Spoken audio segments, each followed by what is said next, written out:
This is a radio interview Gordon Higginson did in 1985 for a local radio station in Dorset. It is of excellent quality and runs for 26 minutes. In this powerful and wide-ranging interview, Gordon discusses how spiritualism differs from orthodox religions and the benefits it offers. He talks about the difference between psychics and mediums and how he was trained by his mother from an early age. He also gives us some insight into how his own mediumship functions. He then goes on to explain about personal responsibility and how spiritualism can help the bereaved. This is one of the best interviews with Gordon I've heard, as he covers so much material and the quality of the recording is excellent. It's well worth a listen and gives us insight into the importance of both spiritualism and mediumship to Gordon himself. I do hope you enjoy it. People ever since his early childhood. His mother was also a well-known medium and healer. He's in his 60s now. In fact, you could have seen him if you were in Poole last night at the Towngate Theatre. And for many years, he's been the president of Longton Spiritualist Church in his hometown of Stoke-on-Trent. In 1970, he became president of the Spiritualist National Union, a position which he still holds. Well, I've been finding out about spiritualism and his work as a medium and how that differs from perhaps the work of a psychic, and a fascinating talk it was. That between 10:15 and around about 20 to 11. And time to play you recording I made this morning with Mr. Gordon Higginson, who, as I say, is the president of the Spiritualist National Union, a position he's held since 1970, and also the president of the Spiritualist Churches, Union of Churches. As something of a skeptic and one who tends to be a little cynical about some of these matters, I was intrigued to talk to him. And also, the first question I asked him was, what was the difference, the central difference, between the Spiritualist Church and some of the more orthodox religions? I think the difference between the spiritualism and any other religion is that we believe that you are a spiritual being, a soul, before you are a person.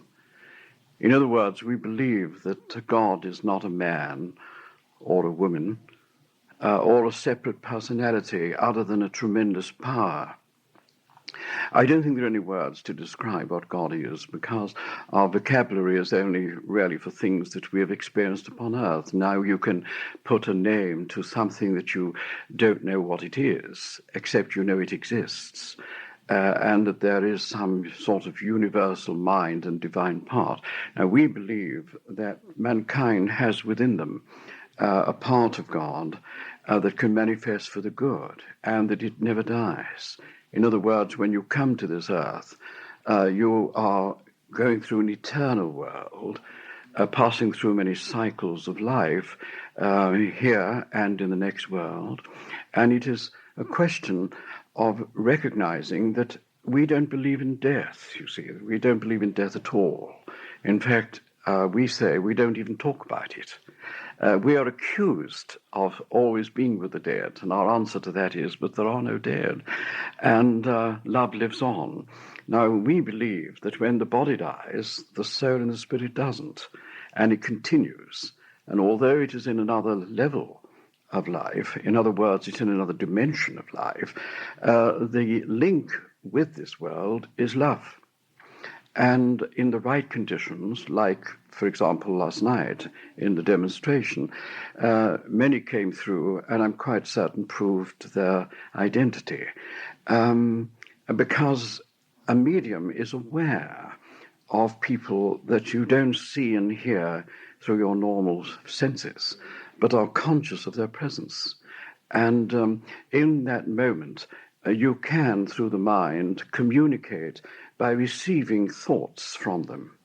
Now, the whole idea of the spiritualist movement is to have a platform where all the religions of the world can meet together. And one thing we want is we don't say, for example, we want the Christians to come over to spiritualism, or we want the Buddhists to come over to spiritualism. We don't say that at all, because we believe that Christianity is right for the people that want that. But there are people, many people. In fact, I think I could say that the 90% of the population of Great Britain have rejected Christianity, They no longer can accept the superstitions and the creeds and dogma. Now, Spiritualism doesn't say that 10% that must come over to us. We say it's right for them, it's right for their mind. But what happens to the 90% that have rejected it? What can we offer that 90% that will appeal to their common sense? And so we make an appeal to them and say, now look, you've rejected this. Let us start again and say to you, we believe in the continuity of life after death. Now, we're not accepting you we're not saying that you've got to accept it. What we say is, give us an opportunity by listening to see if what you can hear from us and what you can experience changes your mind with regard to death. Do you believe, therefore, there is another life or something after death? Does that meet with a degree of cynicism in an age which is increasingly materialistic and deals very much in the tangible and in the physical? Is it actually harder for a 20th century man to believe in a spiritual life, indeed a continuing spiritual life? Yes, I would go along with that. And I would most certainly say that I don't blame them. I think that the world today and the mankind is more materialistic minded than they've ever been. And they are rejecting, in other words, that there's anything more than what they see, hear, feel, and touch. And as you know, I mean, the present day is more concerned with wealth than they're more concerned with life. And because this is so, yes, it is very difficult. But you know, the amazing thing is that the younger people today are more interested than they have been for a very long time. They're interested in, really, is there a purpose to life? Because they feel rejected. They feel that unless they're born, and I don't mean this in any unkind way, unless they're born in the right family, with the right background, there's nothing in this life for them. And they feel rejected, and they're the people that are searching. Now, what we try to do is that we say, now look, let us talk it over. Let us see if there's in any way that we can help. Now, there is a problem here, because there are what we call psychics. People that are psychic. In other words, they can sense from you various things about your life, and they're psychic and they can be right. But when it comes to actual advising them, that is a dangerous thing, because a psychic will only ever tell you what you want to know. That's why many people that go to fortune tellers and tarot readers and people of that kind, it's a very dangerous thing. Do people, in fact, confuse spiritualism and the psychic power and what psychics do? Do they mix the two up to your detriment, I would imagine? Oh, absolutely. Because, you see, when people think these things, and they have psychic fairs and things like that, and unfortunately they say that certain people are mediums, a medium would never go to a psychic fair because it's a contradiction of what we teach and believe. All that sort of thing has nothing to do with it. Now, you see, people, and if they come to a spiritualist meeting or something where that is, they look at that and go away disgusted, because they say, well, is this what they're trying to do? Because all they can see is that it's a sort of money-making thing, and people telling you things that in actual fact can very often fit anybody, and advising them on things that they know by experience that sometimes it can go wrong.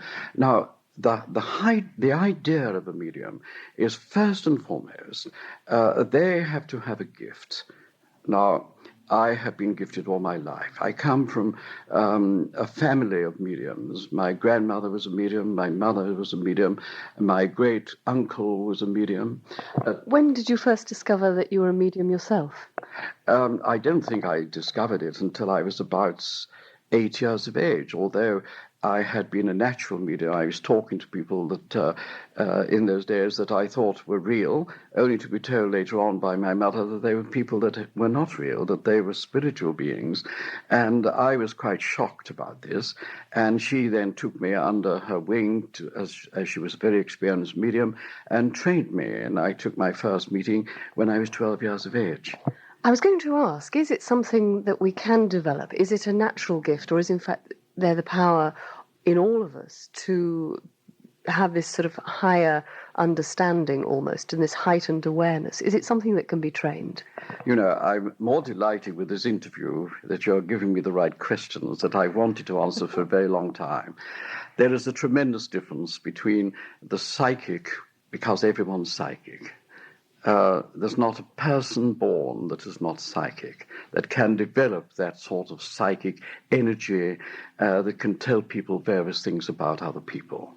When it comes to mediumship, that is an entirely different thing, because you're using spiritual gifts rather than psychic gifts. And spiritual gifts is something that you have to be born with. But people can be trained to be spiritually aware. That is, aware of spiritual things and godly things, and can be aware of the presence of people through love that belong to them. Whereas a medium is gifted to be able to go that step beyond that and hold communications with people that they have never seen, never heard, don't know, and never met, but are able to hold them, which is quite a different matter. Everyone can be trained spiritually, but it takes the gifted person to go that further on. And when you come to think that in Great Britain and in all parts of the world, there are people now, mediums in every part of the world, that are being developed, come with great gifts, tells you how Spiritualism has spread in all parts of the world and has done so during the last 150 years. It's progressed more now than it's ever done.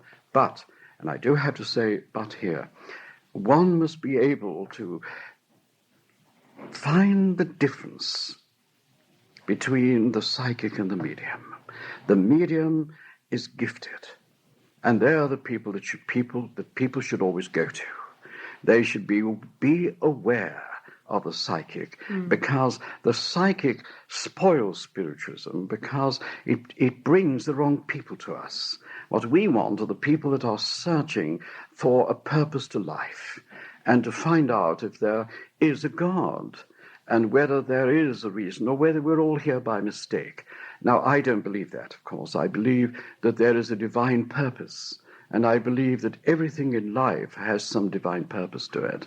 And although we are given freedom to our thinking, I think when it comes to spiritual things, I doubt really of whether we have very much freedom in our mind and in our choosing of life.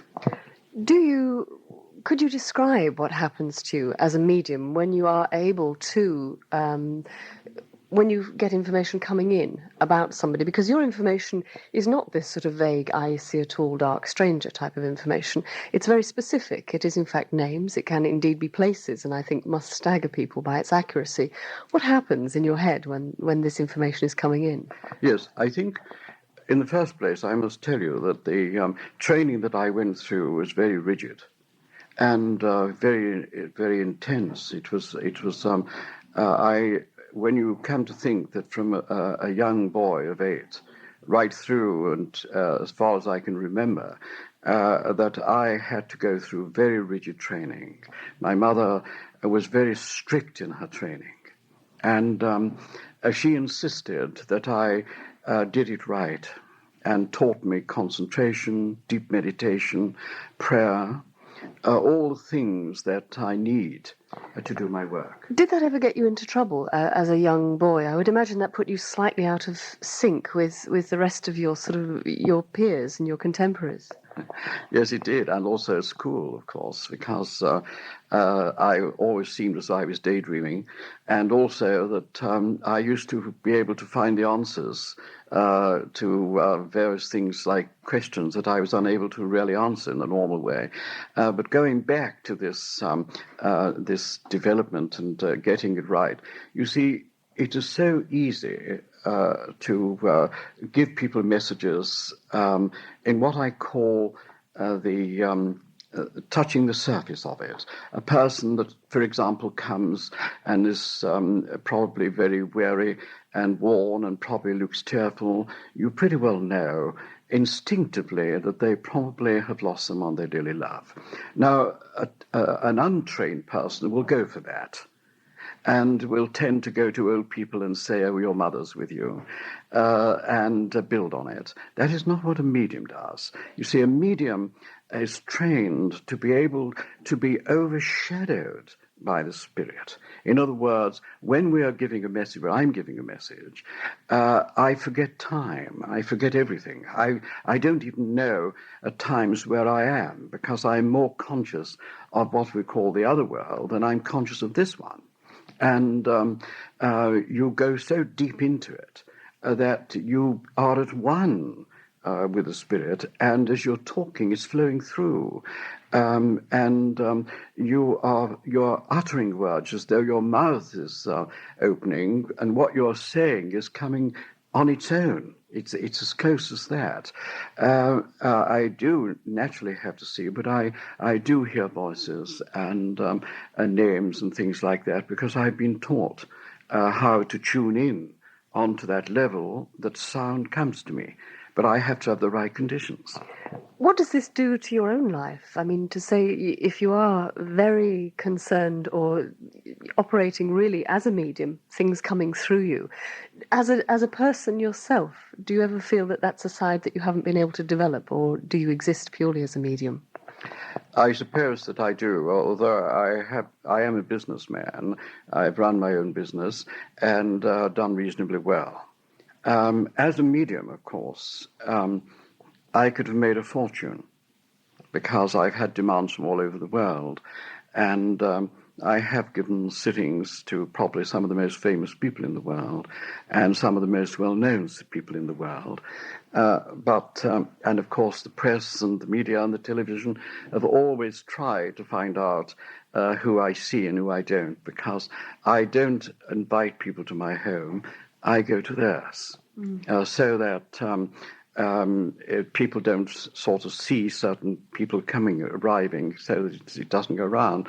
I have always kept that that aware. I suppose really that I'm married to my religion. I suppose that years ago I was engaged to a Greek girl, and I had to make the choice. Unfortunately, it was made for me, because the girl that I was practically engaged to was killed, and I never have felt that I could have loved anybody else. We'll be talking some more to Gordon Higginson after Cat Stevens, and Cat Stevens follows the break. We were talking about spiritualism, and I asked how people could benefit from it. I think because the responsibility of life is placed entirely in their own hands. To believe in a Redeemer and a person that dies for our sins 2,000 years ago, and by this I'm not saying that I'm trying to pull anything to pieces. I'm not. What I'm trying to say is that people are being deluded in a way. What Spiritualism teaches is that you are a soul first, that come here to find your purpose of life, that God has granted you this life. No life can come into this world unless God ordains it.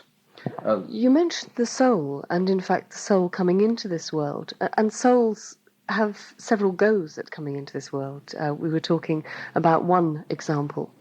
Yes. When a soul comes into this world, it is to come into this world.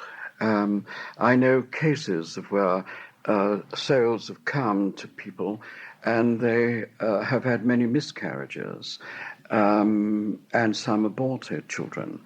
But Spiritualism proves that soul doesn't die, and that in many cases it comes again.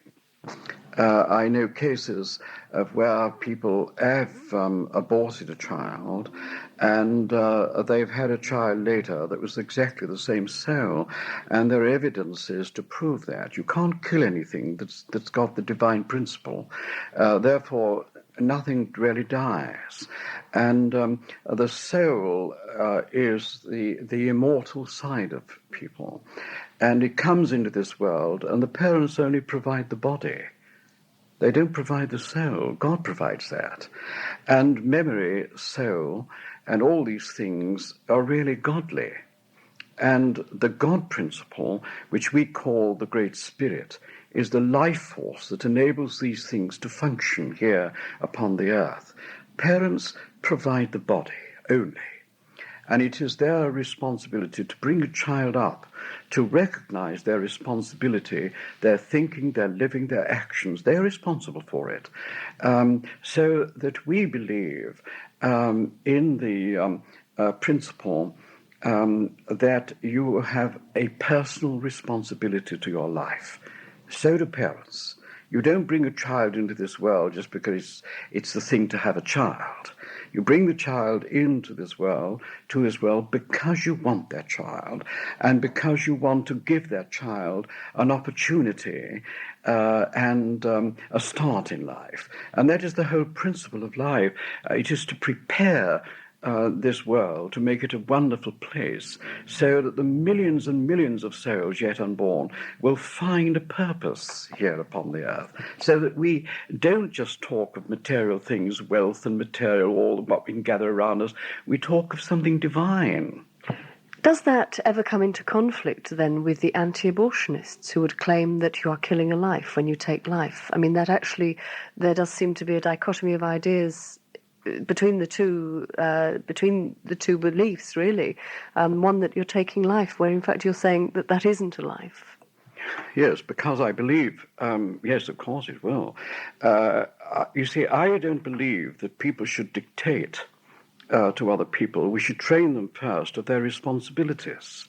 And this should be done at the beginning of life. And we should be doing everything to make life easy for children to come into the world and have something here for them. Now, these people that sit in judgment, they have no rights to do that. They can't set themselves up as gods. What they should be doing is to help people to understand the responsibility of their actions, and whether their actions are for the right thinking or for the wrong. It is wrong for people just to not care and sort of look upon abortion as a matter of course. But we must also remember that there are people that do have children that the doctors say that they should be aborted. Now, it seems to me that the whole concept of this is people with ideas, too rigid ideas, rather than looking at what a soul is, if there is a soul at all, and if there's a God at all, and if there's a purpose to life. The majority of these people have got fixed ideas, as though they've got to keep rigid to that idea. And it seems to me that is why 90% of the population of our country is going against religion, because they can't accept those fixed ideas. There seems to be, that's what you've got to believe, and there's nothing else. That's what you've got to do, and we're going to see you do it. And it seems to me a complete contradiction. What we should be searching for today, is there anything spiritual in life? And if there is, and Spiritualism says so, and says the responsibility of your life is here, then you must take the responsibility for your actions.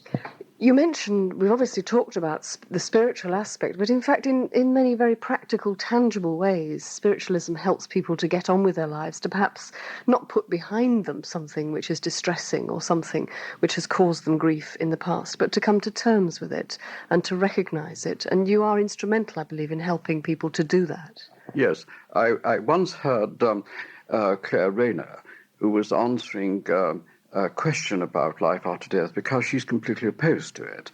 But she did say one thing that I admired of what she said, and that was that she said that when you lose someone you love, that is, the death has come, that you must pass through grief. Now, I agree with that. You see, when people come to us and they're full of grief, they pass through that grief. We don't sort of support them and say, take away all this grief. You don't have to grieve because they're all right. What we say to them is, now look, you most certainly have got to pass through this period of recognizing that you have lost someone. Now, the question you have to put to yourself is this: do they exist after death? And if so, why? Now, when someone comes, say a woman and a husband and wife that have got an only child that has passed over, they've lost them. Now, no one can sort of remove how they feel, but look how wonderful it is for them to receive some evidence. Not just say blind faith, you've got to believe because it's written in the Bible. But here, people can't accept that situation. But once they feel something that says, but how could that have been known? And they go back and think about it. All at once, they begin to realize we've lost our child physically, yes, but what a joy it is to know that her soul lives on and that we can talk to her in prayer and she can talk back to us. That is what we do. We don't remove it and say, don't worry anymore about them. What we say is, that let us find out why this has happened. Let us see if we can understand it. And let us also find out, does she live on or he live on? And once we have provided that evidence, it changes their life. It doesn't take away the grief. We don't say don't do that. What we say is that your grief is your love. The way you feel is the loss of what they've meant to you. You're more or less telling God how wonderful it was to have that child, how sad you are that you've lost that child, but you are relieved in knowing that they're still with you. Gordon Higginson talking about spiritualism, and I have to tell you that at the end of that interview he turned round and told me things about my childhood that absolutely nobody knew, and I was really quite staggered. Gordon Higginson will be in the Bournemouth area again, and I've no doubt we shall probably be mentioning it on the Daily Diary, but my thanks to him for a very fascinating talk. And hopefully next time we have Mr. Gordon Higginson in the area, we will be having a phone-in. That's if all goes well. So look forward to that sometime in the future. We'll obviously let you know when that's going to happen.